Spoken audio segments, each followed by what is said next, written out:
Depression is a mood or emotional state marked by sadness, inactivity, and a reduced ability to enjoy life.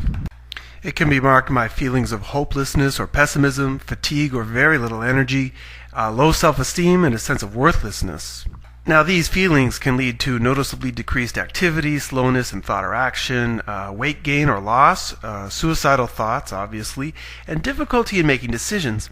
Now, this last one, difficulty in making decisions, I find a little unusual. I mean, what would depression have to do with a problem in choosing what to do in your life? Well, according to the work of transpersonal psychologists, and even looking back on my own experience, I can see that it's this inability to make decisions that often gets us into a depression in the first place, and it's understanding this process of decision making that can get us out, and that's really what this video is about. However, in order to understand this decision making process, we need to take a deeper look at the development of our own consciousness. Okay, so looking at the history of the embodied human consciousness, wow, this is complicated. Maybe this chart's better. I'm happy if I get the cake, but I'm sad if I see a bird. What the fuck is that? Okay, well. Okay, this is Ken Wilber's model of consciousness. It's a little bit easier to understand. And in this video, we're not going to get into all the details about what levels of consciousness mean what. But what's important to know is that there are different levels that we're dealing with. People living on this earth right now as adults that see the world in completely different ways. And very often, we're all living in the same country together. Just giving a brief explanation from the bottom, archaic consciousness would be like a caveman. Tribal consciousness is obvious. Feudal consciousness, I prefer that word to warrior, is more like the kings and queens of 500 years ago or the Chinese warlord. Traditional consciousness would be like farming communities or the deep south of the U.S., the Bible Belt. Modernist consciousness is obviously the consciousness of city life, scientific, rational, material-focused. Postmodern consciousness is more of what you find among university professors who are embracing concepts like diversity, fighting racism and homophobia at every stage.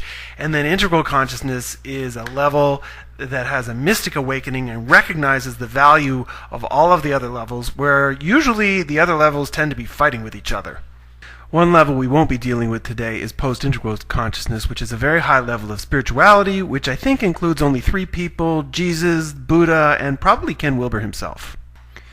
Now, what's nice about this model is we can lay it out in 7 stages, linearly, and all of a sudden we've got something that's clean and clear. And I think it's interesting to point out that this model also has parallels in the Hindu chakra system, as well as the Jewish Kabbalah.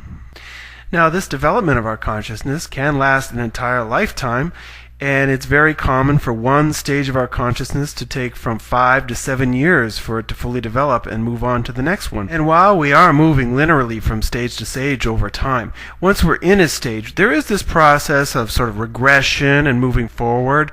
At a stage 4, we might have moments of stage 3, then insights at stage 5, which help pull along our evolution. Now, any stage of development we enter will start with a sense of newness and freshness and openness, as if we are entering the world for the very first time. We'll start to enjoy this process, and we will get attached to that level subconsciously and kind of feel like we finally got a mastery over the world we live in. However, when it's time to move on again, we'll get that sense of a fear of losing what we've got, and we might want to hang on. We might not want to move on to the next level because things have worked so well in the past for us. So at this point, usually what happens with most people is they start waiting for the things around them to change. They start waiting for their job to get better. They start waiting for the relationship to get better, always waiting for the other person. And this only leads to frustration and suffering. And if we don't change, if we don't make the changes, we will wind up in depression. And once we're there, we are stuck. There is no way out. It feels like a prison. And the only escape is literally a death of our ego. We need to experience an ego death. So the reason that when you're in a depression, it's so hard to make a decision is because your mind, which is where your ego resides, is telling you to continue what you've been doing because you've been successful like that in the past. However, your heart, which is where your soul resides, is telling you that it's time to move on and it's time to do different things, that what you've been going through lately is not feeding you like it was before, and it's time to let go. Now that's all quite theoretical, and I'd like to put it in real practical terms for you. There's a woman named Caroline Myss who has a book called Anatomy of Spirit, Sacred Contracts, other books like that, and she approaches this whole problem in terms of our personal energy. And when you think about the depressions you go into, this loss of energy just seems to be the real emotional feeling, almost as if there's just nothing inside you to do anything anymore. And her model of the ego, which basically corresponds to your level of consciousness. Every level of consciousness has a different ego, helps explain why we feel so bad when we're in depression and how to get out of it. So according to Caroline, every aspect of our life we put energy into, and it has a relationship, whether it's your car, your work, your family, money, friends, everything requires some investment. But for that relationship to be healthy, you need to be getting as much energy or more back from that relationship as you're putting into it. So if you take a look at Susan right here, Susan's doing great. Every aspect of her life seems to be feeding her in a positive way. Obviously, when you look at the stages of growth, she is in that newness stage, or maybe she's attached to the level where everything's going well. However, with any person that's growing, eventually she's going to find certain things that are not feeding her like they used to. Maybe her status, car, the status objects in her life that she's working so hard to pay for to impress her status friends are not really satisfying her on a deeper level. And the reason they're not satisfying her is because in her heart there's this higher level of consciousness that's calling her. It's a higher level that's asking her to lose these shallower pursuits. Now, if Susan listens to her heart, she will make the changes necessary to move on.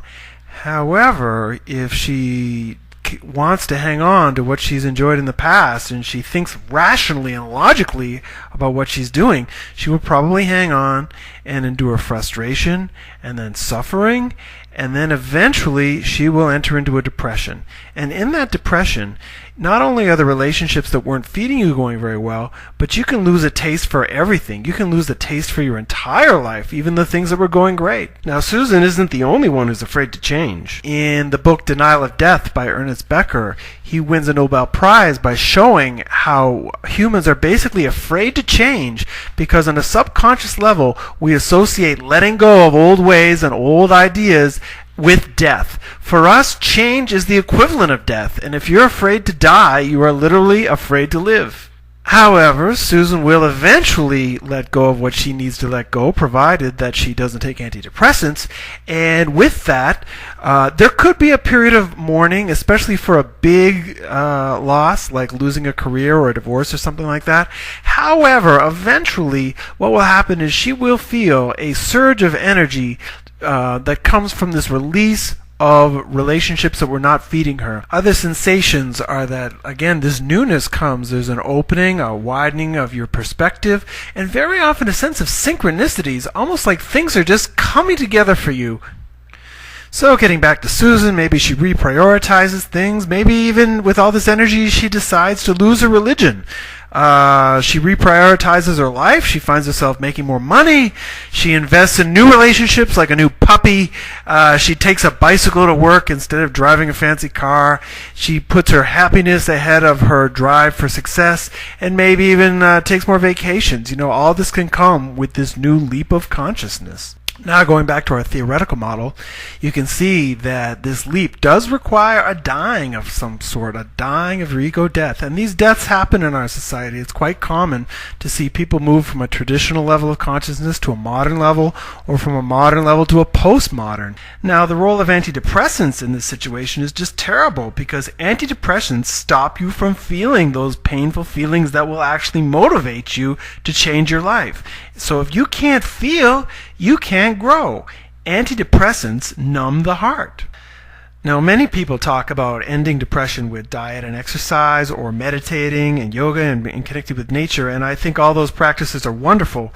But at the same time, I really believe that if those practices in your life are not leading to the kind of ego death changes that need to happen, you will never fully shake your depression. In order to move on, you really need to let go. In closing, I'd just like to say that if you're depressed out there, I would encourage you to look at this model that Caroline Myss has put forward and identify what relationships in your life are giving you interest on your energy and energizing you, and which ones are not. And once you take a good look at it, you'll understand that those relationships that you're maintaining that are not satisfying you are the things that need to die. At the very least, they need to be transformed radically for you to grow in your life. Antidepressants are not the answer.